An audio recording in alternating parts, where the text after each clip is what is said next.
कि वर्षा काल में सड़कों पर गड्ढे कब नहीं हुए, जरा मुझे बताएंगे? और किस राज्य में नहीं हुए? और जिनको तकनीक की दृष्टि से सबसे बेहतर देश में आप मानते हैं, क्या वहां गड्ढे नहीं है? मैं इसीलिए कहता हूं कि नकारात्मकता का प्रचार बहुत आसान है, लेकिन चुनौतियों का सामना करते हुए जनता के अनुरूप उसको बना के रखना कठिन है। उस कठिनाई का सामना हम कर रहे हैं। अभी आप प्लीज मेरी बात सुन लें। आपकी बात का उत्तर मैं तब दूंगा जब मेरी बात पूरी हो जाएगी। तो मैंने अभी क्या कहा आपसे कि गड्ढे कहाँ नहीं होते, बरसात में होते हैं। और कभी जब हैवी रेन होता है जिसकी कल्पना नहीं होती, तो अभी तो जरा राज्य मुझे बता सकते हैं आप लोग कि कौन सा ऐसा राज्य है जहां पर सड़कों पे अभी गड्ढे नहीं हुए? इसका मतलब ये नहीं है कि गड्ढे होना चाहिए। सड़कों की गुणवत्ता ऐसी ही होना चाहिए कि गड्ढे ना हो।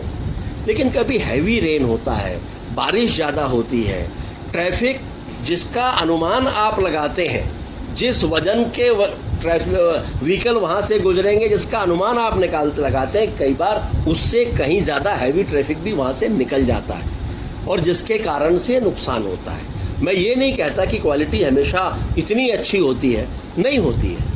अगर अच्छी होती उतनी तो शायद गड्ढे नहीं होते।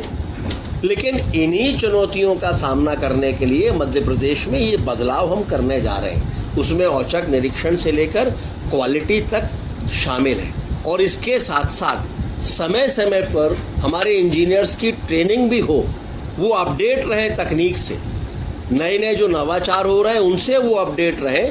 इसके लिए भी ट्रेनिंग का भी एक मॉड्यूल हम तैयार कर रहे हैं। मतलब सर अभी तक गड्ढों से निपटने का कोई देश में सिस्टम बन नहीं पाया। आप जो मुझसे कहलवाना चाहते हैं शायद वो मैं नहीं कह पाऊंगा। आप इस देश के एक नागरिक हैं और सजग नागरिक हैं। मीडिया के मित्र होने के नाते मैं ये मानता हूं कि आपकी भी जिम्मेदारी देश के प्रति उतनी ही है।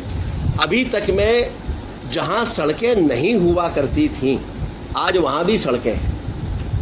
और जहां सड़कों के बारे में विचार नहीं किया जा सकता था कांग्रेस की सरकारों के ज़माने में, आज वहां भी सड़कें हैं।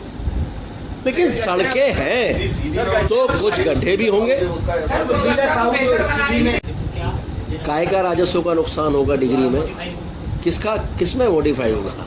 मैंने अभी आपसे कहा कि ऑलरेडी 119 डिग्री है वो पहले वाला, उसमें राजस्व का नुकसान होना है क्योंकि उसमें सेफ्टी मेजर का पालन नहीं किया गया है, तो उस पर कार्रवाई भी हो गई।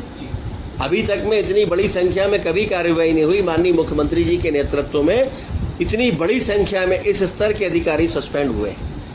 इस वाले में इसमें कोई डिग्री बदलने के लिए हमें कुछ नहीं करना है। मैंने अभी आपको स्पष्टता से कहा है कि यहाँ पर ऑलरेडी जो टर्निंग रेडियस है वो 15 मीटर कम से कम होना चाहिए, जो 20 मीटर है। तो इसमें कहीं कोई सरकार का आर्थिक रूप से कोई नुकसान नहीं होना चाहिए। मैंने स्पष्टता के साथ कहा। पहले आपने फिर क्या कहा अभी कि पहले 90 डिग्री और अब 119 डिग्री? नहीं, वो पहले से ही 119 डिग्री है। सवाल है प्रस्तुतिकरण का। यदि प्रस्तुतिकरण में हम उसको 90 डिग्री करेंगे तो 90 डिग्री की बात आएगी। वो है ही नहीं 90 डिग्री।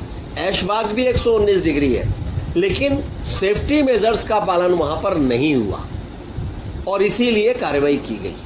लेकिन यहाँ पर जिसको फिर हम 90 डिग्री कह रहे हैं, ये 114 डिग्री है। लेकिन 114 डिग्री में वो सारे सेफ्टी मेजर्स का पालन हो रहा है और इसीलिए मैंने कहा कि टर्निंग रेडियस वो 15 मीटर होना चाहिए, यहाँ ऑलरेडी 20 मीटर है। सुपर एलिवेशन का भी ध्यान उसमें रखा गया है, स्पीड लिमिट का भी उसमें ध्यान रखा गया है। इसीलिए कोई भी ऐसी स्थिति नहीं है। इसके बावजूद भी मैंने कहा कि जितने भी निर्माणाधीन पुल हैं उन सब की रिपोर्ट हम बुला रहे हैं और उसके साथ में एक कमेटी भी, एक्सपर्ट कमेटी भी हम गठन करेंगे ताकि भविष्य में कहीं से कोई ऐसी बात आए तो उसका हम ठीक तरीके से परीक्षण करा के आप सबके सामने उसको रख सकें।